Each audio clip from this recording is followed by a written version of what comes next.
不時有啲朋友問 Grace，我啱啱開始創業，但我乜都唔識，會唔會好容易中伏㗎？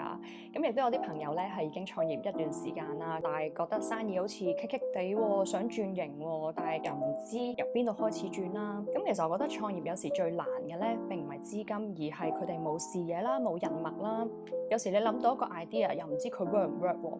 咁呢個時候咧就最好揾一啲專業嘅人士攞啲專業嘅意見。Hello，我係 Grace，呢個頻道係講關於創業賺錢嘅心得嘅。咁今日咧就想分享一個 IPN 呢一個平台。咁聽講呢個平台咧就可以幫助中小企嘅老闆咧去開始同埋突破佢哋嘅瓶頸。咁所以咧今日好開心請咗 Ellie 啦，佢就係香港生產力促進局嘅代表，中小企一站通嘅主管。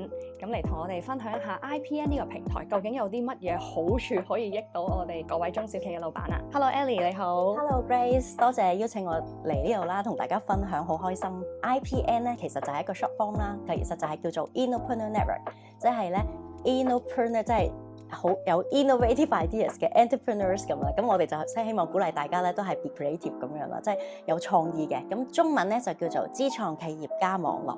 咁呢個平台其實咧秉承我哋咧 SME One 咧嘅宗旨啦，就希望咧可以幫助多啲嘅中小企咧去升級轉型。我哋係 HAPC 面向中小企嘅一個窗口啊嘛。咁但係點解我又無端端有個平台咧？就係因為其實我哋喺呢2年咧，我哋都聽到啊，好多啲 young entrepreneurs 啦，佢哋有啲係會幫屋企繼續營運生意啦，好棘喎。咁有一啲咧就係想自己出嚟創業啦，又或者有啲真係自己嘅公司點樣可以更進一步咧。我哋聽到好多呢啲聲音，咁所以咧我哋都希望咧真係可以 build 到一個 ecosystem 啦，俾到大家咧嚟聚集啦。咁其實我哋呢個平台咧，大部分嘅活動咧都係免費嘅，都好希望大家咧可以真係志在參與啦。我哋有啲乜嘢嘅活動可以俾大家享用到咧？首先搞活動之前，我哋都要知道，其實我哋都分析過企業其實無論大小嘅企業，尤其是中小企嘅朋友啦，佢哋面向嘅一啲 challenges、一啲 pain points， 其實就係不外乎就係缺乏資金同埋冇人問，冇人脈啦，同埋我想轉型喎，我想升級喎，我都知道而家政府都好 advocate AI。咁樣 technology 咁，但係我係少一個公司，咁係咪都關我事咧？係咪要使好多錢嘅咧？等等，點樣咧？揾邊個去幫我咧？呢啲都係一啲大 pain points 咧，俾啲中小企，令到佢哋會卻步啊咁樣咯。咁呢啲迷思咧，其實就可以嚟到我哋度咧，我哋希望咧就可以幫佢解答咯。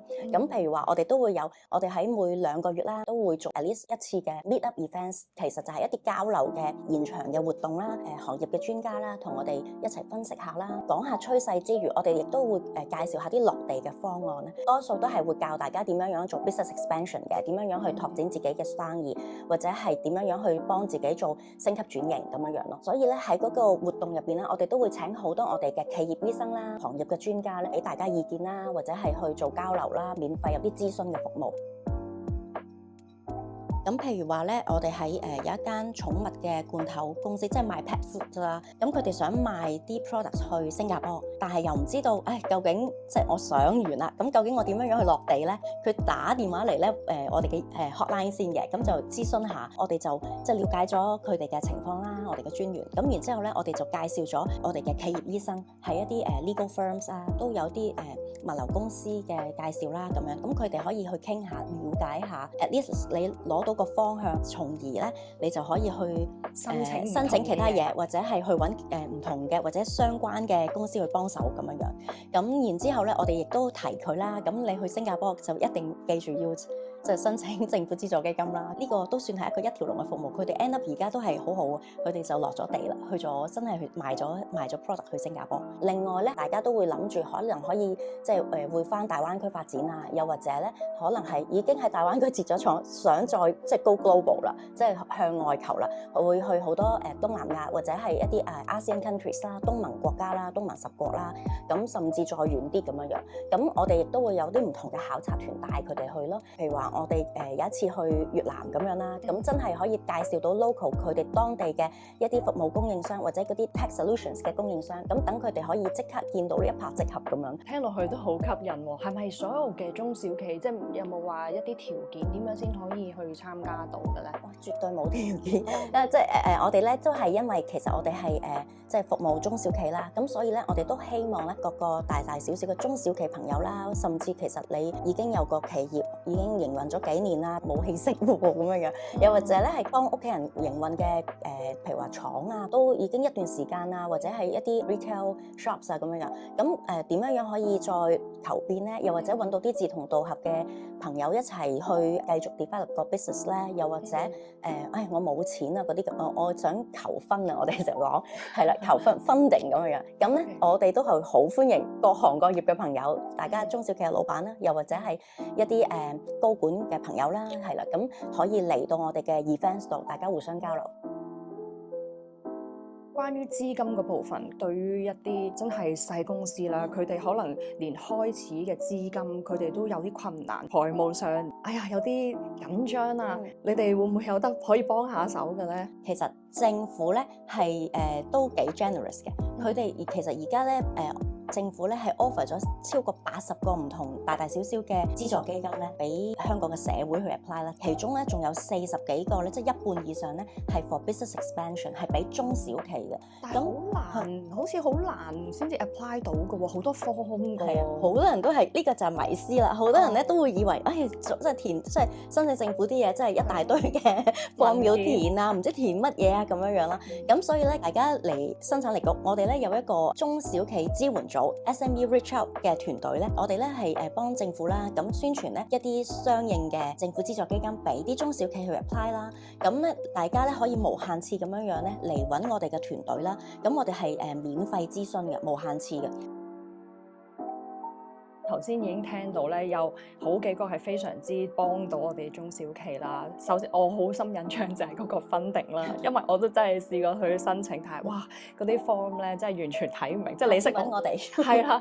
好，傾完偈陣間就打俾你。好好首先有 funding 啦，咁另外咧就係企業醫生呢一個，我亦都覺得係非常之好。好多時咧你自己做一間公司，你一定係有盲點嘅，唔知自己衰喺邊，咁有個好似醫生嘅角色咧，就幫你話俾你而家咁樣講出你嘅問題，再俾 solution 你，咁我覺得非常之好啦。可能 for 製造業嘅朋友咧，就算零售業都係嘅，譬如話佢哋都要有好多AI 啊，或者係一啲智能生產線啊嘅配套啦，唔知去邊度揾啊。其實咧嚟到咧都可以咧幫佢哋咧係去介紹咧 tech 嘅專家啦，去俾啲意見佢哋啦，咁樣咧又可以一步一步等佢哋可以真係即係落到地做到一啲轉型啦。都的而且確係，即係而家大家都好知道 AI 啊，或者啲科技嘅嘢知還知，咁邊度可以揾到呢啲人，邊度可以即係落實地執行呢件事，又係另外一個 challenge。同埋咧，我都咁又係 funding，你應該又會好開心啦。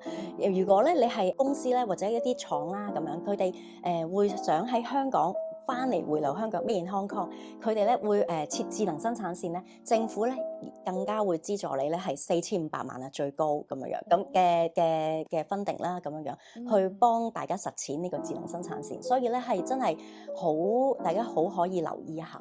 非常之好啊！咁我想知道呢啲資料咧，你係咪會 share 俾我㗎？係啊，我一定 share 俾你。同埋我都即係即係誠邀大家咧，可以係 follow 我哋嘅 social media 嘅唔同嘅 platform 啦 ，IG 啦、Facebook 啦、LinkedIn 啦、WeChat 啦，隨時可以了解我哋嘅資訊啦。亦都有我哋嘅IPN 同埋 Reach Out 嘅 website 啦，咁樣咯。咁所以大家係真係唔好錯過。好，我會將啲資料咧放翻喺影片嘅下方嗰度，咁大家咧就可以去仔細咁樣去睇下有冇啲嘢係適合你嘅。